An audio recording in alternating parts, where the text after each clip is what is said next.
Party के लिए काम करने वालों को ही बोर्ड कॉरपोरेशन के ओहदे दिए जाएंगे, जिसके लिए पार्टी सोच समझकर फैसला करेगी। इस बात का इजहार केपीसीसी के सदर और नायब वजीर आला डी.के. शिव कुमार ने किया है। उन्होंने केपीसीसी दफ्तर में क्विट इंडिया मूवमेंट की याद में मुनक्कदा तकरीब में बात करते हुए कहा कि पार्टी के निगरान सुरजेवाला ने हिदायत दी है कि जिस लीडर ने बूथ सतह पर पार्टी के लिए वोट कितने दिलवाए हैं, इस बात का जायज़ा लिया जाएगा और ऐसे लीडरों को ही अहमियत दी जाएगी। उन्होंने कहा कि महात्मा गांधी ने भारत को अंग्रेज़ों से आज़ादी दिलाने के लिए भारत छोड़ो आंदोलन शुरू किया था। इस तहरीक के 81 साल मुकम्मल हो चुके हैं। अब मुल्क में वक्त आ गया है कि भारत पर कब्ज़ा जमाए हुए कम्युनल ताकतों से भारत को आज़ादी दिलाने के लिए नई तहरीक शुरू की जाए।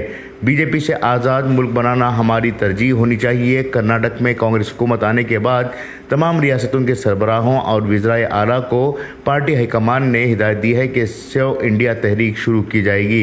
इसके लिए इंडिया पैनल के तमाम लीडरान मुत्तहिद हैं। उन्होंने पार्टी के कारकुनों और लीडरों को नसीहत की कि वो अपने इख्तलाफात भुलाकर बीजेपी से आज़ाद मुल्क बनाने के लिए काम करें।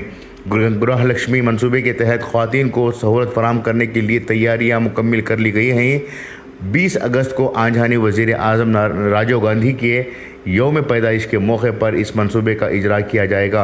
आने वाले पार्लिमानी इंतखाबात से कबल हम बीजेपी और जेडीएस के वोटरों को भी इन स्कीमों से फ़ायदा पहुंचाकर उन्हें अपनी तरफ राग़िब करेंगे और इनका दिल जीतने की पूरी कोशिश करेंगे। ब्यूरो रिपोर्ट, इनकलाब न्यूज़, बेंगलुरु। ಮಹಾತ್ಮ ಗಾಂಧೀಜಿಯವರು ಬ್ರಿಟಿಷರನ್ನ ಭಾರತ ಬಿಟ್ಟು ತೊಲಗಿಸಿ ಅಂತೇಳಿ ಹೋರಾಟವನ್ನು ಪ್ರಾರಂಭ ಮಾಡಿ 81 ವರ್ಷ ಆಗಿದೆ। 3 ದಶಕಗಳು